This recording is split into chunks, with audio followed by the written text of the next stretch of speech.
et bienvenue dans ce nouvel épisode d'Instant Simple, une parenthèse d'évasion. Aujourd'hui, j'ai la chance d'être avec Aurélie pour qu'elle nous partage le road trip qu'elle a fait cet été. Elle l'a fait en sens inverse du mien, donc c'est assez marrant. Allez, je vous en dis pas plus et je vous laisse avec la suite.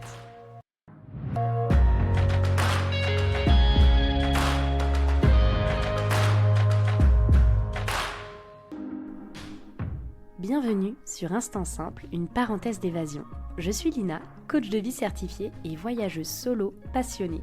À travers ce podcast, je vous propose chaque mardi un récit de voyage, une anecdote qui a été transformatrice pour moi ou l'un des invités. Le but, c'est d'aller explorer ensemble les leçons de vie qu'on a pu tirer de ces expériences, parfois un peu folles quand même. Alors si vous cherchez un podcast qui mixe développement personnel et voyage, vous êtes au bon endroit. Si ce concept vous plaît, je vous invite à soutenir ce podcast en laissant une note, un commentaire ou en le partageant à vos proches. Sur ce, bon épisode. Hello, comment tu vas ? Bah écoute, ça va super bien, je suis contente de t'avoir dans mon salon, genre c'est trop bizarre mais c'est trop chouette. Franchement, il fallait vraiment que ça se goupille pile poil pour aujourd'hui, c'est trop bien. Donc c'est tout à fait improbable en fait que je sois ici parce que Aurélie m'a contactée il y a environ 3 heures sur Instagram. Pour vous remettre dans le contexte, là je suis à Lyon pour le week-end, cette magnifique ville où j'ai fait mes études, donc ça me rappelle plein de souvenirs. Et j'ai mis en story sur Insta ce matin que j'étais sur Lyon et que j'avais pas trop grand chose de prévu. Et donc s'il y a des personnes qui avaient une histoire à raconter et qui souhaitaient me voir pour enregistrer un épisode, j'étais dispo. Et donc, tu m'as contactée. J'ai littéralement sauté sur l'occasion parce que cet été, du coup, je suis partie en road trip, on va en parler. Et je voulais absolument t'envoyer un message et je ne l'ai jamais fait par culot, j'ai pas voulu le faire. Et donc là, j'ai vu ton message, je me suis dit, mais en fait, c'est trop l'occasion avant que tu partes qu'on puisse vraiment se rencontrer. Genre, quand j'ai reçu ton message où tu m'as dit, bon, allez, je prends le courage et je t'envoie enfin un message, ça fait des mois que je te suis et j'étais là, mais pourquoi tu l'as pas dit avant ? Genre, je suis pas une star, je suis une personne normale. Enfin, là, je suis trop contente que tu aies décidé de me contacter aujourd'hui. Et franchement, les choses sont bien faites. Et quand tu m'as envoyé ce message, je t'ai dit, écoute, si tu veux, je suis dispo cet après-midi. Go, on se voit. Et donc, c'est trop cool. On est ici, chez toi, pour que tu nous parles du coup du road trip que tu as fait cet été. On en a parlé brièvement quelques minutes là quand je suis arrivée. Mais à un moment, je t'ai dit... stop, on arrête de parler, on va en parler pendant l'épisode parce que je ne voulais pas me spoiler, j'ai trop de questions à te poser et ça va être très chouette surtout de comparer deux aventures qui ont quasiment le même itinéraire mais qui ont été vécues de deux manières vraiment différentes. Totalement. Donc voilà, est-ce que déjà, tout d'abord Aurélie, est-ce que tu peux te présenter parce que même moi je ne te connais pas du coup. Et bon, du coup, je m'appelle Aurélie, j'ai 24 ans. Ça fait 5 ans que j'habite à Lyon. Je suis arrivée à Lyon pour mes études. Je viens du sud de la France, vers Avignon. Okay. Et je suis arrivée pour mes études d'infirmière. Et je suis tombée un peu amoureuse de cette ville. Puis j'ai un peu construit ma vie aussi. Du coup, je suis restée. J'ai travaillé 1 an. Et après, je suis repartie à l'école de puéricultrice pour me spécialiser pour travailler avec les enfants. Super. Et là, je suis diplômée littéralement d'il y a 3 jours. Bravo, c'est trop cool. On applaudit tout, Aurélie. Ok, d'accord. C'est trop cool. Trop bien. Donc ça y est, les études c'est terminé et donc je vais rester à Lyon parce que je m'y plais bien et je me suis trouvé un travail en pédiatrie pour travailler avec les enfants. Donc je travaille depuis 1 mois et demi avec les enfants, donc c'est trop bien. Génial, donc ta vie est lancée, quoi. Tu as un très bel appart, très bien placé, ton travail, tes études terminées. Et ce voyage, c'était vraiment l'occasion de finir mes études parce que, en fait, mes études se sont terminées officiellement fin juillet. Et j'avais 1 mois et demi avant mi-septembre où en fait il fallait que je rattrape un stage. Enfin, j'ai eu un couac pendant mes études. Ouais. Donc j'avais vraiment 50 jours à m'accorder pour moi. Okay, et je me suis dit, qu'est-ce que je peux faire ? Alors à la base, je m'étais dit, je vais partir à l'autre bout du monde, au Mexique, ça me fait trop envie. Je pars 3 semaines au Mexique, ça va être trop bien. Et après, j'ai commencé à me dire, mais Aurélie, il y a plein de trucs que tu veux voir en France. Vraiment, mais pourquoi tu veux partir à l'autre bout du monde ? Et au mois de décembre l'année dernière, il y a 1 an, j'ai posé tous mes points sur la carte de tout ce que je voulais voir, vraiment. Trop bien. Et après, je me suis dit, let's go. À la base, j'étais partie dans le même sens que toi, donc de faire ouest-est, dans le sens, du coup, des aiguilles d'une montre. C'est ça, oui, c'est ça. Sauf que je partais fin juillet, donc la première quinzaine d'août dans le sud de la France, Méditerranée, côte ouest, non. Du coup, dans l'autre sens, c'est beaucoup mieux parce que ça me faisait arriver fin août, début septembre sur la côte méditerranéenne, donc il y aurait beaucoup moins de monde. Donc je me suis dit, let's go, je le fais dans l'autre sens. Et je pense que j'ai réussi mon pari parce qu'il faisait froid dans le nord, donc j'avais pas trop chaud. Enfin, c'était une bonne chose de partir dans ce sens-là. Trop bien. Voilà. Et du coup, au niveau de la temporalité, donc tu as décidé en décembre que tu partirais En fait, j'ai décidé en décembre que j'allais m'accorder 1 mois et demi pour faire ce voyage. Je savais pas, je savais que il me faudrait une voiture. Je voulais pas louer un van parce qu'en fait, j'avais un petit budget aussi. Je suis pas partie avec beaucoup. Et je voulais vraiment essayer de réduire mes frais au maximum. Donc, j'ai soudoyé ma maman qu'elle me prête sa voiture. Parce que aussi, c'était beaucoup plus avantageux en termes d'essence. Enfin, pour plein de sujets. C'était une petite voiture. Je passais partout. Petite consommation d'essence. Je partais toute seule. Donc, il n'y avait pas besoin de beaucoup de matériel non plus. Et tu avais quoi comme voiture? J'avais un Captur. Un Renault Captur. Ok. Donc, ça fait une taille de voiture où je pouvais dormir dedans. Ça va, je suis pas grande. Donc j'avais pas besoin de tout bouger le soir pour avoir à dormir dedans. Mais j'avais besoin de me sentir en sécurité aussi. T'en as quand même beaucoup parlé de la sécurité et c'est quelque chose... moi, ça me faisait pas trop peur, mais ça faisait aussi peur un peu à mon entourage. Donc moi, j'avais besoin d'avoir un endroit où je pouvais me retrouver en sécurité, genre voiture fermée.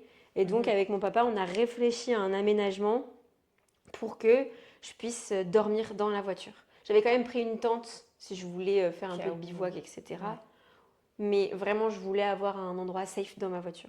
Donc, vue de l'arrière, quand tu ouvres le coffre, j'avais un côté, il y avait mon lit, et de l'autre côté, j'avais un meuble fixe où j'avais ma salle de bain dans une caisse, ma cuisine dans une autre caisse, ma bouffe dans une caisse. Enfin, vraiment, j'avais fait ça super bien de manière à avoir tout accessible de l'intérieur comme de l'extérieur. Génial. Je pouvais accéder, j'avais un sous-coffre.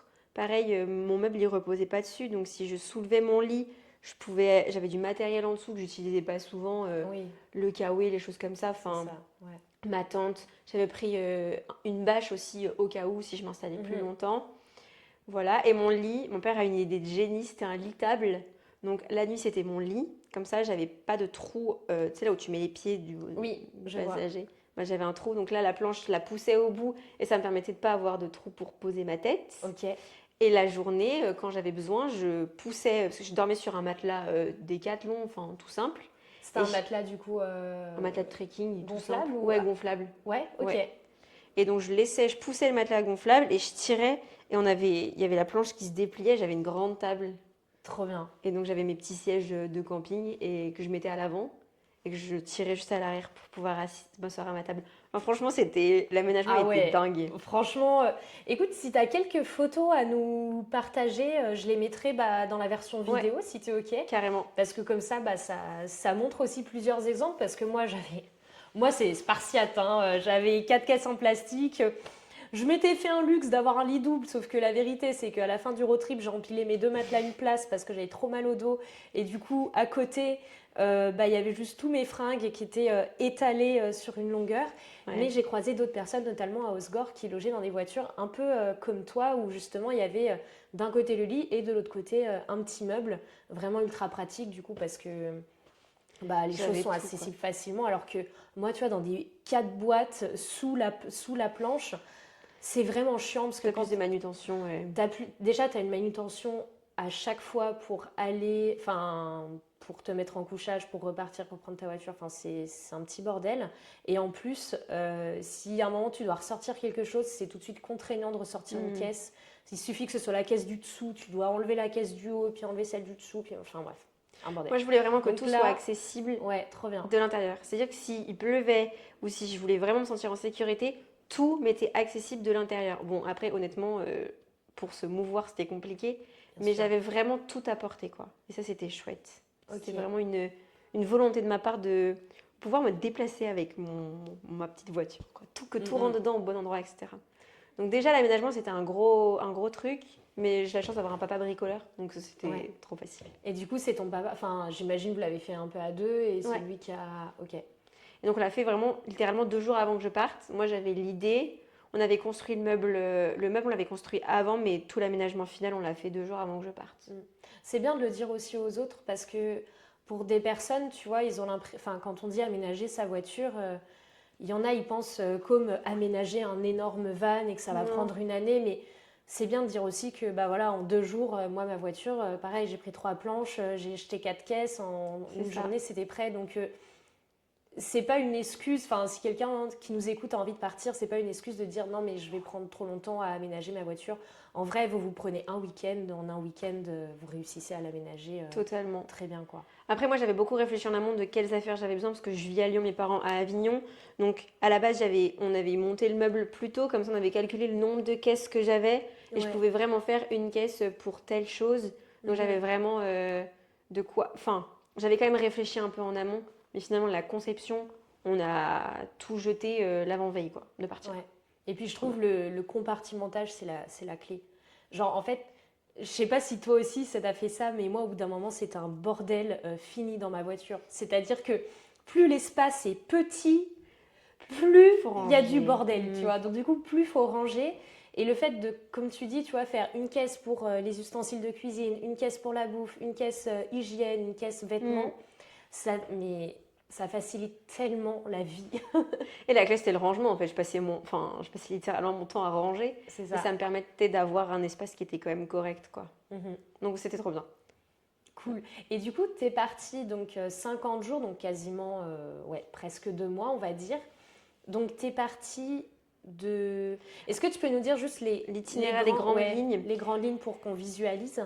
Alors, je suis partie de chez mes parents à Avignon. J'ai fait 3 jours dans le Vercors. Bon, en fait, je peux donner toutes mes destinations. J'aime bien les répéter. J'ai fait Sainte-Croix-du-Verdon, Moussier-Sainte-Marie, Bauduenne. Après, je suis remontée. J'ai fait Grenoble, Chambéry, Annecy, Genève, la maison, Besançon. Et après, j'ai tracé directement, j'ai fait Reims, Dunkerque dans la même journée pour arriver en haut. Et après, vraiment faire toutes les côtes. Cap Blanc-Nez, Cap Griné, Saint-Valery-sur-Somme. Je l'ai pas révisé avant. C'est pas grave. Je mettrai aussi la petite carte que tu m'as montrée tout à l'heure, comme ça. Mais vous allez voir, c'est exactement le même trajet que moi en sens inverse, quoi. C'est un truc de dingue. Après, j'ai fait Saint-Valery-sur-Somme, Étretat, Le Havre. Je suis allée faire un arrêt à Lisieux. Je rêvais de visiter la cathédrale de Lisieux. Okay. Attends, je réfléchis. Après, j'ai fait le cimetière américain de Colleville-sur-Mer. Ouais. Le Mont-Saint-Michel, Saint-Malo, Dinard. J'ai coupé la Bretagne parce que j'avais pas assez de temps. Les Bretons, allez. Non, mais ce qu'il faut dire, c'est que cet été, le plan, c'est d'aller faire un tour de Bretagne. Donc les Bretons, promis, je viens. Ouais. La Bretagne mérite un road trip à elle toute seule, mais je suis 100% d'accord avec toi. Ça, j'aurais vraiment bien 15 jours, 3 semaines pour faire juste la Bretagne. Super. Trop bien. Après, j'ai fait Nantes, je suis remontée, Guérande, Pornic, Pornichet. Je réfléchis. Les Sables d'Olonne, je rêvais d'aller aux Sables d'Olonne. Ok. C'est chose faite. J'ai fait l'île de Ré. Je réfléchis dans le bon ordre. Noirmoutier aussi avant, pardon. Noirmoutier, les Sables d'Olonne, l'île de Ré. Je suis allée chez ma copine à La Rochelle. Après, j'ai fait l'île d'Oléron. Je suis allée chez ma copine à Bordeaux. Moi, j'ai fait la dune du Pilat, Arcachon, Osgore, Lourdes, Gavarnie. Pareil, Gavarnie. Ouais. C'est fou, on est allé vraiment aux mêmes endroits, quoi. Après, je suis allée à Toulouse. Avant, je suis allée juste un coup à Albi voir ma marraine.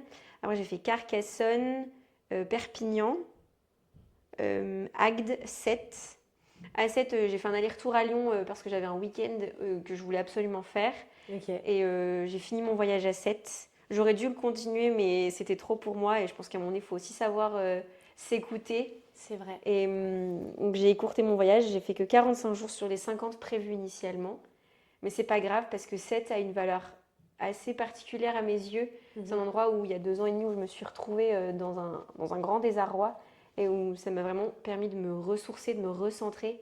Et c'est vraiment un peu une safe place pour moi. Okay. Donc finalement, terminer mon voyage à cet endroit-là, sur la plage et me dire, en fait juste merci la vie quoi. J'ai fait mes 45 jours et c'est juste dingue. Et je suis rentrée à Lyon dans la nuit et je suis arrivée à Lyon... J'ai déchargé à 4h du mat mes petites caisses en bas de chez moi devant le tram là. C'était trop bien. Bon voilà, j'ai fait que 45 jours mais j'ai fait un vrai tour de France. Trop bien. Et ce qui est bien aussi, je trouve, à dire, enfin à souligner, c'est ce que tu as dit, c'est que tu as un plan initial et c'est OK si tu vas pas au bout. Enfin, le plus important, c'est de s'écouter parce que la toi de avant de partir, elle avait des idées et la toi de à l'instant T, quand tu étais à 7, Ouais, bah, tu t'es dit, OK, genre, j'ai pas envie de forcer et c'est bien de s'écouter, tu vois. Et c'est pas un échec que de se dire, ah bah mince, j'ai fait que 45 jours au lieu de 50, quoi. Sur le moment, c'était un peu dur parce que je me suis dit, en fait, il y avait mon ego qui voulait aller au bout de mon voyage et il y avait la moi qui disait, mais en fait, juste, tu vas forcer et tu risques aussi de te gâcher un peu ces 5 derniers jours. Juste, profite de terminer ton voyage maintenant, clôture-le bien correctement, fais quelque chose pour marquer la fin de ce voyage ici, dans une ville qui t'est vraiment chère. Et en fait, voilà, tu auras tout gagné, quoi. Trop bien. Ouais, c'est trop chouette. Et du coup, au niveau de cet itinéraire, justement, comment tu l'as choisi? Parce que tu as dit à plusieurs reprises que tu t'es arrêté voir des amis, donc j'imagine que tu as prévu des stops en fonction des copains, copines ou de la famille que tu allais voir. Voilà, comment tu as décidé l'itinéraire? Globalement, en fait, au mois de décembre l'année dernière, j'ai posé tous les points sur la carte de ce que je voulais voir. Ok. Tout ce que j'avais envie de visiter en France, de revoir, parce que j'avais déjà quand même pas mal visité de choses. Et ça s'est un peu ouvert à moi, tous ces points sur les littoraux. Il y a des choses dans le centre de la France qui m'intéressaient moins. Donc, ça c'est vraiment, il y a vraiment un tour qui s'est dessiné. Ouais. Et moi, j'allais dire, contrairement à toi, qui est un peu parti en disant, il y a 3 choses que je veux voir, et puis on verra bien. Moi, je savais qu'il fallait que je me mette un timing. Okay. Et donc, je l'ai beaucoup revu. Puis après, ça s'est affiné aussi avec mon jour de départ, mon jour d'arrivée. Mais vraiment, tel jour, je devais être à tel endroit. Et dans ma journée, j'avais prévu de voir ça ou ça. Il y a un peu des choses qui se sont ajustées, mais finalement pas tant. En fait, je me suis rendu compte que ce que j'avais projeté, c'était acceptable et ça correspondait vraiment à mes besoins et mes attentes. Ok. Donc j'ai vraiment planifié, j'avais mon petit planning là. Et je savais globalement, tel jour, je devais être à tel endroit ou je devais dormir à tel endroit ce soir-là. Et ça, c'est quelque chose, parce que moi, c'est vrai que souvent, je prône dites oui à l'inconnu, ne prévoyez rien, tout ça. Mais c'est vrai que dans mes premiers voyages solo, j'étais un peu comme toi, je prévoyais presque tout au jour le jour, tout ce que je voulais voir, parce qu'il y avait cette notion aussi de je voulais pas perdre de temps. Parce que peut-être tu te dis, c'est un nombre, tu as 50 jours pour faire le Tour de France, c'est un nombre de jours limité. Du coup, tu veux pas perdre de temps et tout, et tu veux t'organiser. Toi, tu t'es organisé plus par, comment dire, est-ce que tu as décidé de faire cette organisation pour te soulager, enfin te faire moins peur parce que tu te disais bah, en mode là je sais où je vais, je sais que je vais voir ça et que ça passe au niveau timing. Est-ce que tu l'as fait pour ça ou est-ce que tu l'as plus fait pour d'autres raisons? En fait, je pense que je l'ai fait. Je suis quelqu'un qui contrôle quand même beaucoup les choses, hein, qui a besoin d'un espèce d'un endroit de sécurité.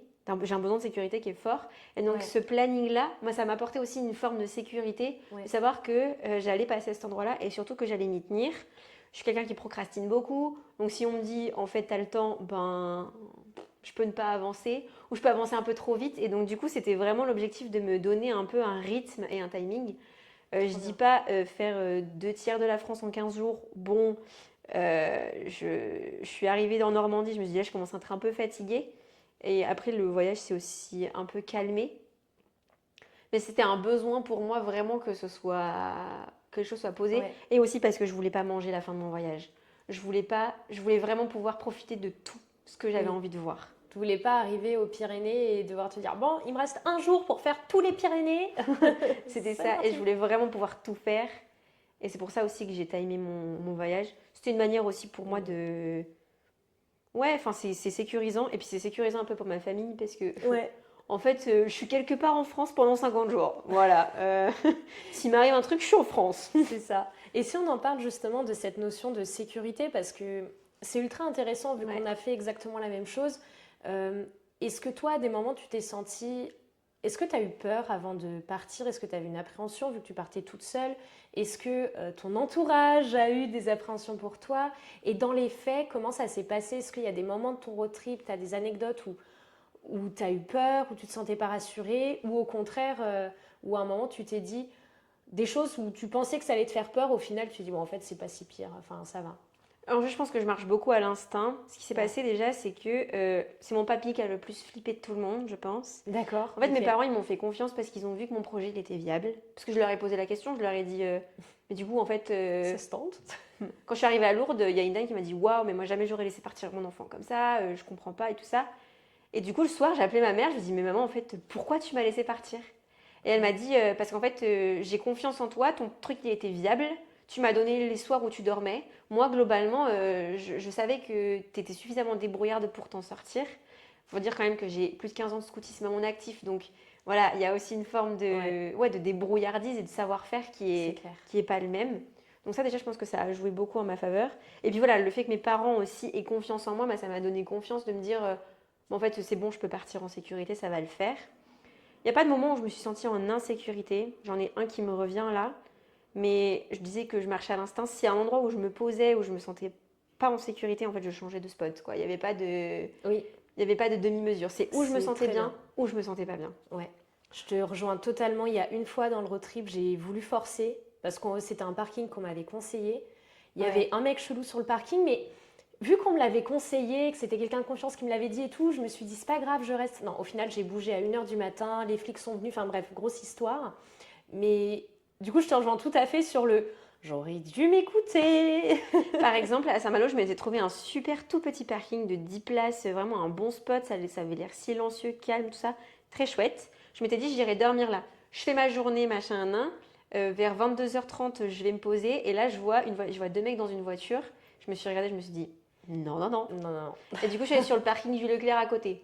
Tant pis, j'ai très bien dormi aussi au demeurant, mais je me suis écoutée à ce moment-là de me dire, en fait, je le sens pas, parce que j'ai aussi un temps où il faut que je réaménage ma voiture pour dormir. C'est ça. Donc, ils vont voir que je dors dedans. En fait, même si je verrouille ma voiture, je joue pas. Je pense qu'il faut vraiment s'écouter et savoir se faire confiance. Au début, je faisais des spots un peu dans le Verdon. J'ai fait beaucoup de spots sauvages. Je trouvais un endroit pour dormir dans la nature et je m'y posais. Je me suis rendu compte que ça me générait du stress et que j'avais besoin d'avoir un peu une vue, de voir un peu plus loin, d'avoir quelque chose de plus large. Et donc, ce que je faisais, c'est que je me posais sur des parkings tranquilles, calmes, mais un peu grands, où j'avais une vue lointaine, quitte à ce qu'il y ait un lampadaire ou deux. Mais moi, il y avait un côté rassurant de me dire que j'avais une source de lumière ou que je pouvais, moi, avoir une vue de l'intérieur de ma voiture, sans forcément que les gens me voient. Parce que ce qui était chouette, c'est que mon lit, il était sous le niveau de la fenêtre. Ah, donc, en fait, les gens ne se sont quasiment jamais rendus compte que je dormais dans ma voiture. Ok.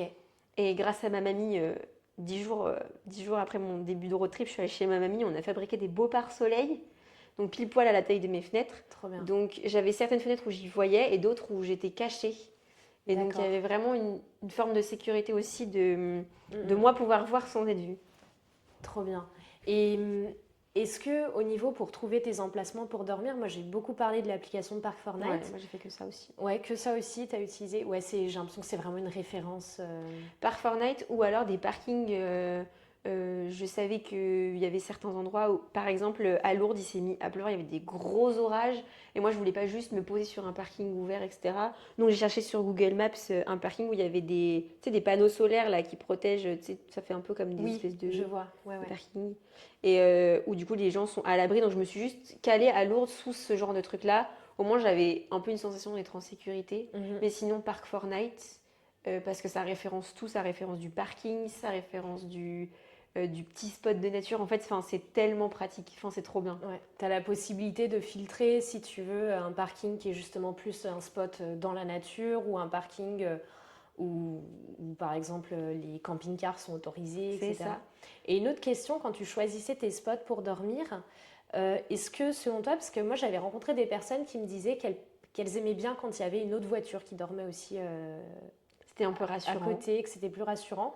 Est-ce que toi, des fois, ça t'est arrivé de dormir sur des spots où tu étais toute seule et tu étais rassurée, ou genre à chaque fois, tu essayais qu'il y ait au moins une autre voiture qui dort? En fait, ça va dépendre. Ce qui m'a beaucoup rassurée à la moitié de mon voyage, c'est que... En fait, je voulais essayer de comprendre qu'est-ce qui me mettait en insécurité parfois le soir.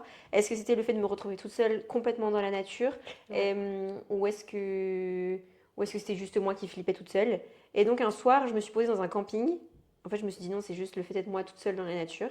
Ok. Et donc après, je trouvais une bonne alternative, c'est le camping à la ferme. En fait, financièrement, ça revient vraiment pas cher parce que, en fait, moi, j'étais full autonome avec ma voiture, j'avais tout. Le camping, c'est bien, mais en fait, t'as plein d'aménagements pour pouvoir vivre juste avec quelques petites affaires. Donc moi, ça n'avait pas trop de sens, parce que j'avais vraiment tout. Le camping à la ferme, c'était vraiment une bonne alternative, parce que je dormais avec des gens. Quand tu dis camping à la ferme, c'est quoi? Par exemple, en Normandie, je me suis retrouvée, c'est des gens qui ont une ferme.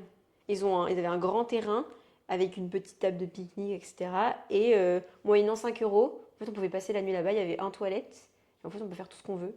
Voilà. Et en fait, du coup, je me sentais un peu plus en sécurité parce que c'était un terrain clos avec d'autres gens.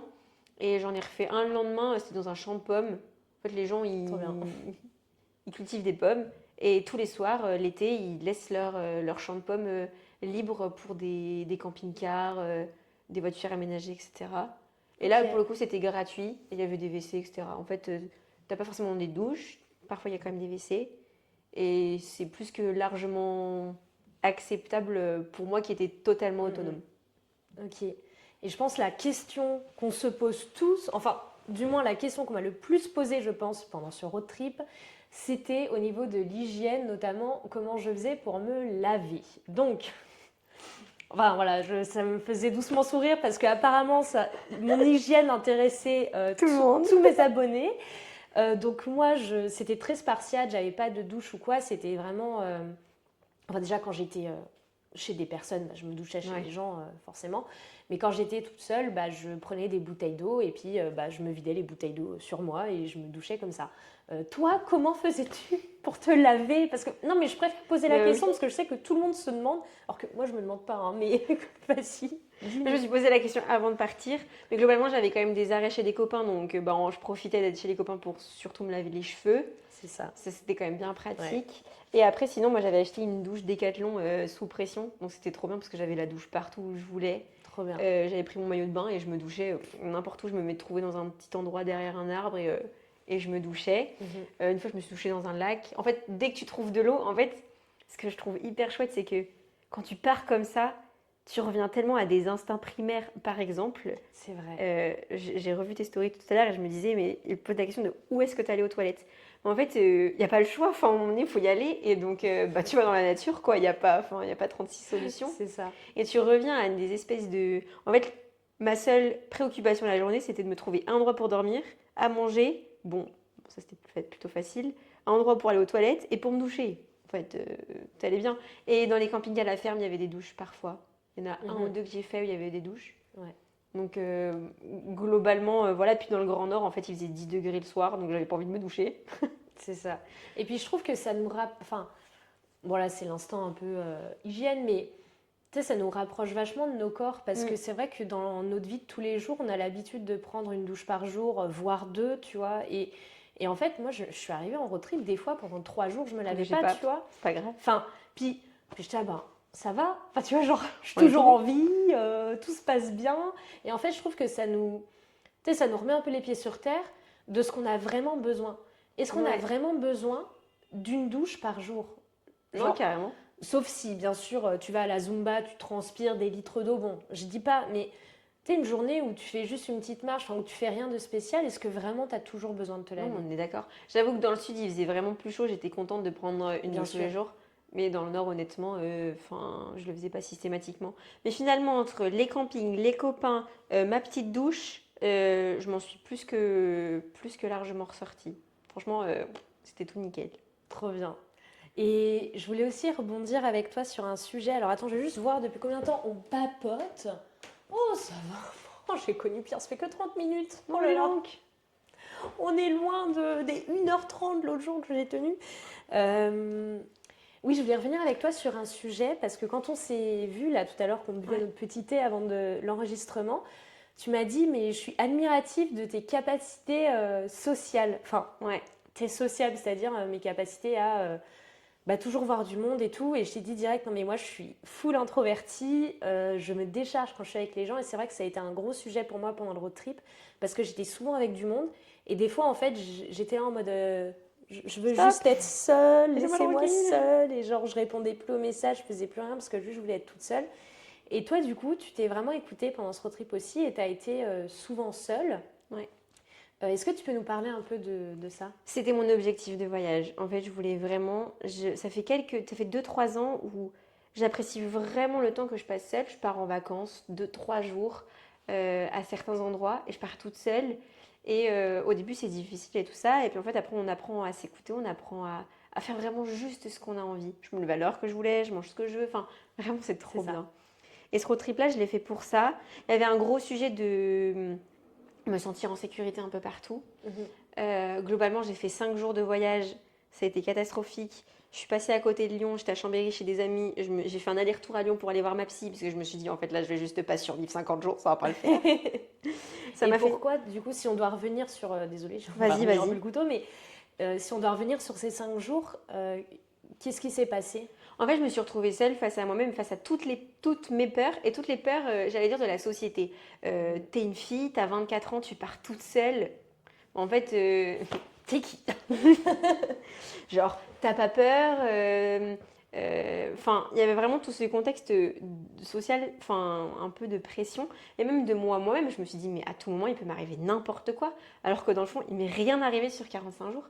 Ouais. Mais vraiment, j'avais cette peur-là. Et puis, j'avais un peu la peur de quelqu'un qui m'observe ou quelqu'un qui puisse... je sais pas, enfin, vraiment un contexte où je pouvais être observée, où on pouvait s'en prendre à moi, alors qu'il n'y avait vraiment aucune raison.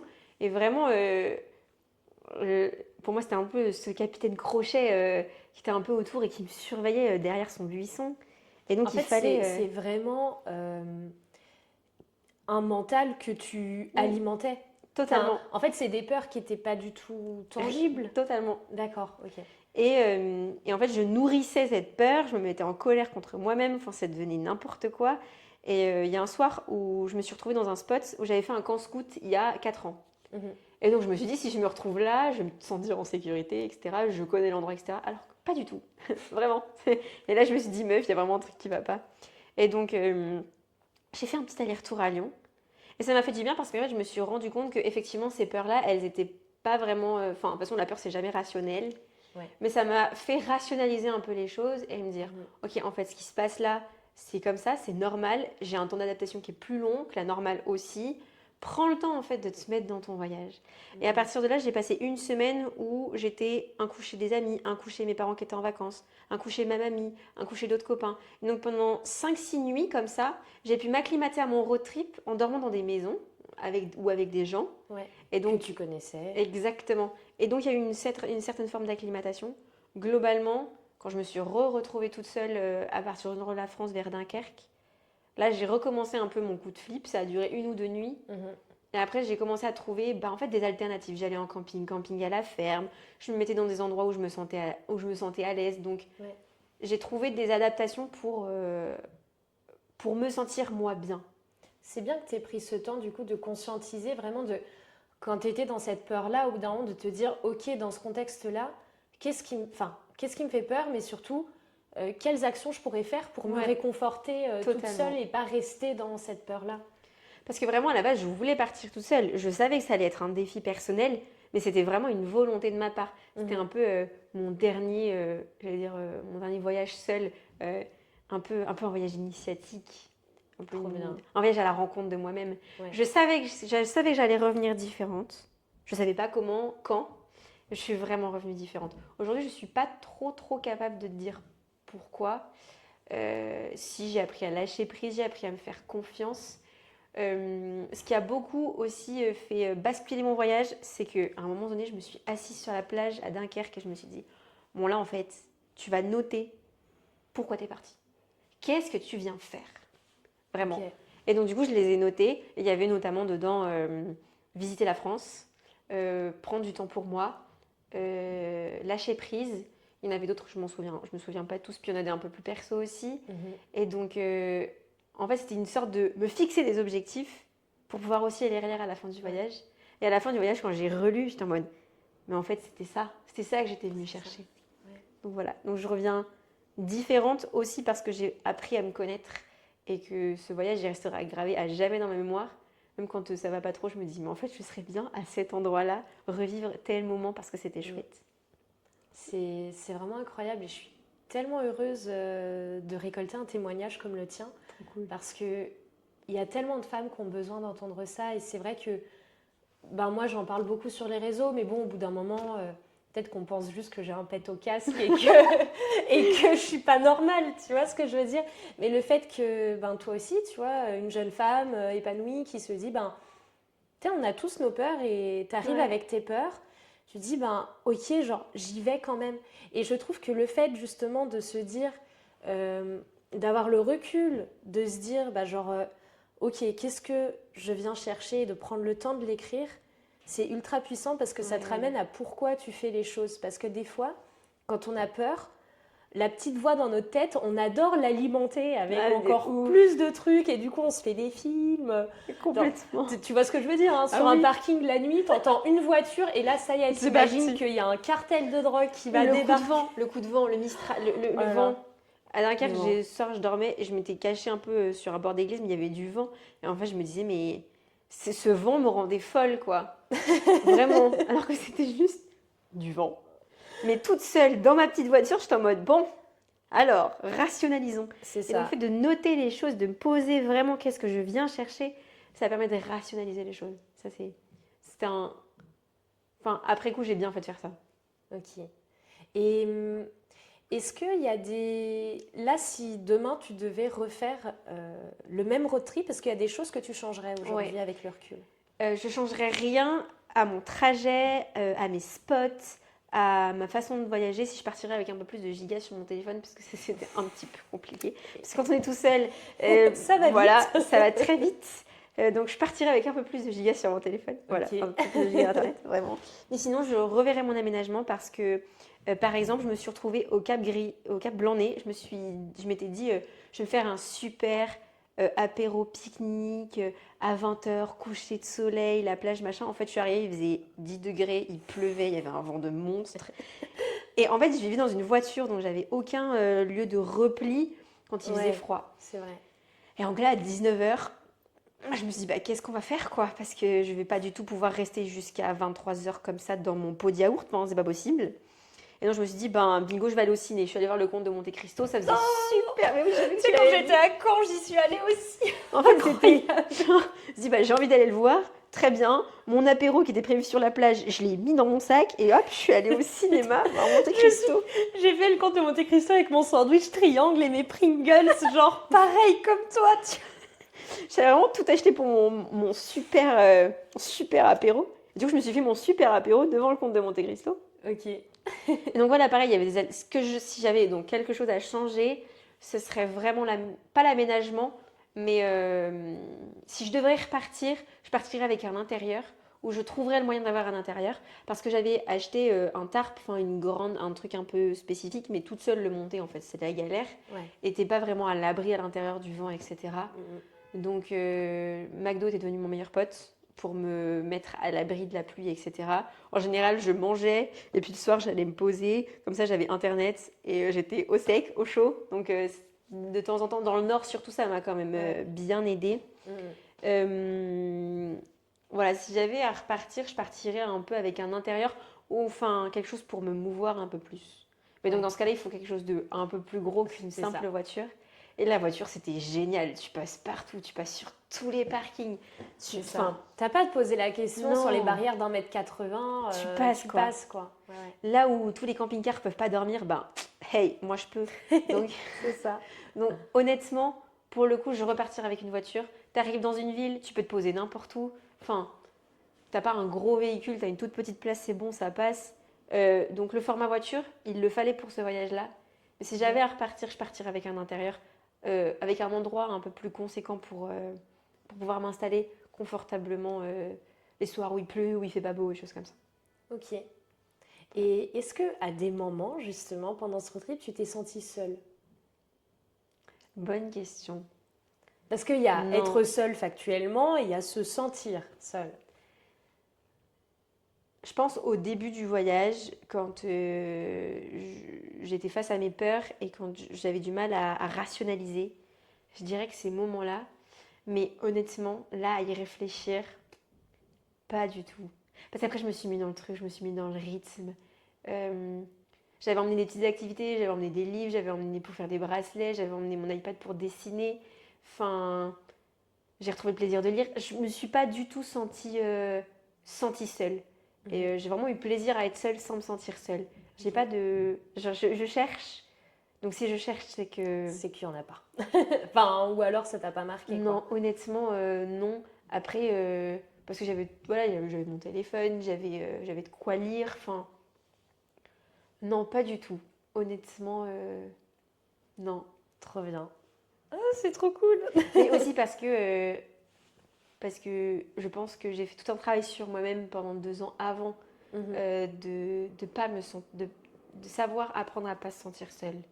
Je pense qu'il y a de ça aussi, de retrouver ce plaisir d'être seule sans se sentir seule, d'apprendre à suffisamment se connaître pour savoir, pour pas s'ennuyer non plus, parce que je me suis pas du tout ennuyée pendant mon voyage.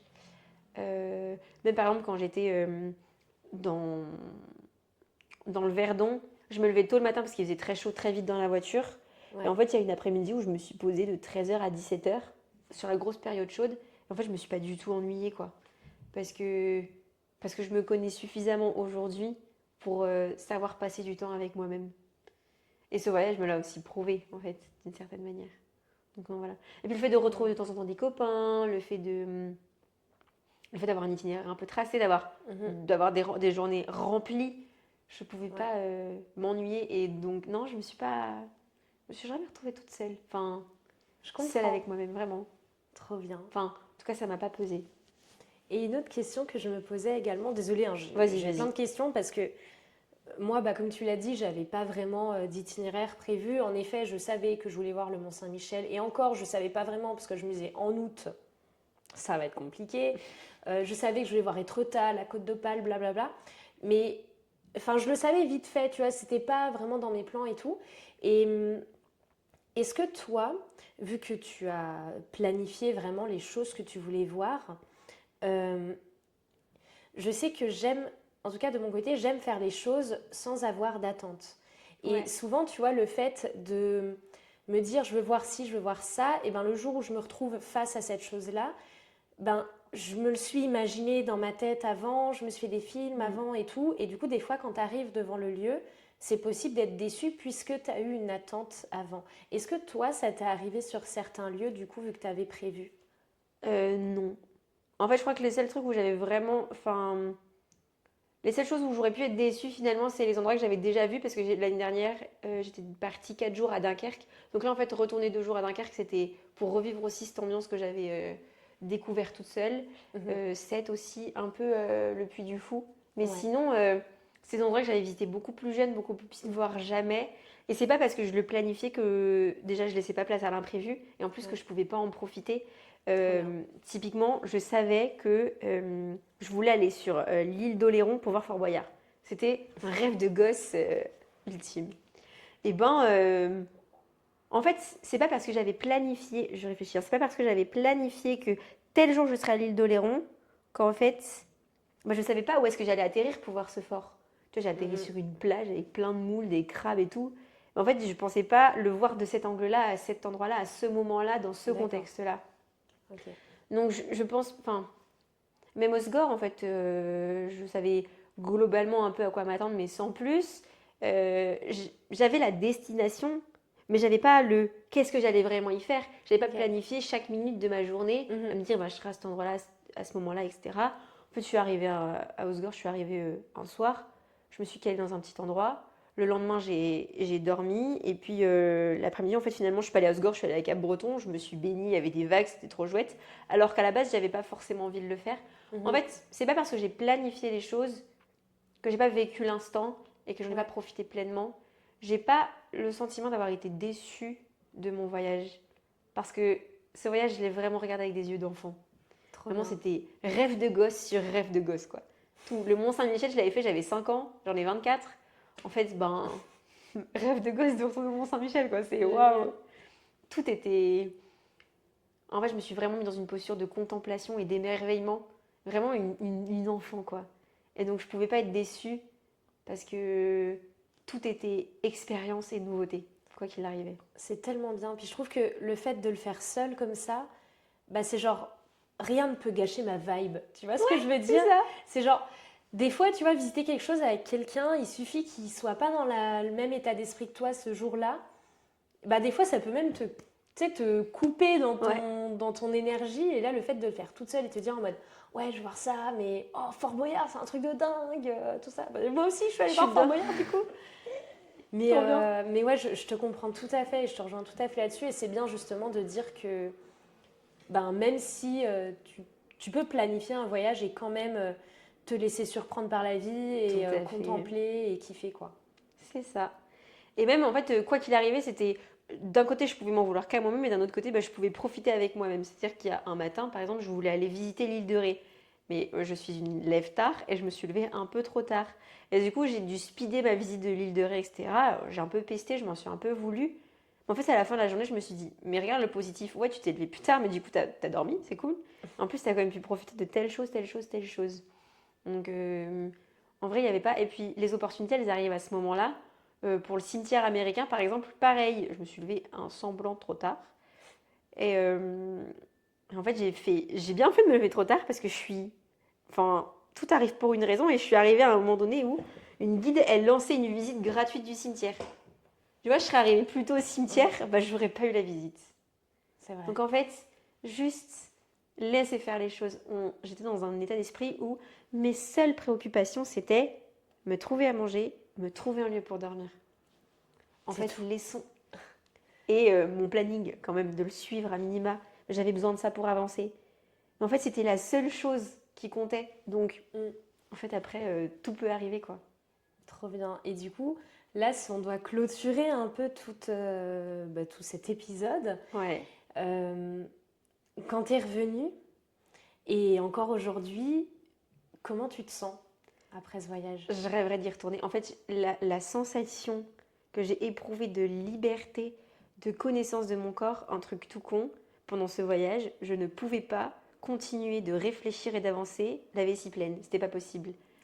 Vraiment, je me suis rendu compte que ma vessie me contrôlait. Vraiment, ok. Si j'avais envie d'aller aux toilettes, il fallait que j'y aille, sinon je pouvais plus réfléchir. Aujourd'hui, c'est pas le cas parce qu'on est tellement en veille de plein d'informations tout le temps. Il faut aller au boulot, il faut ci, il faut là, machin.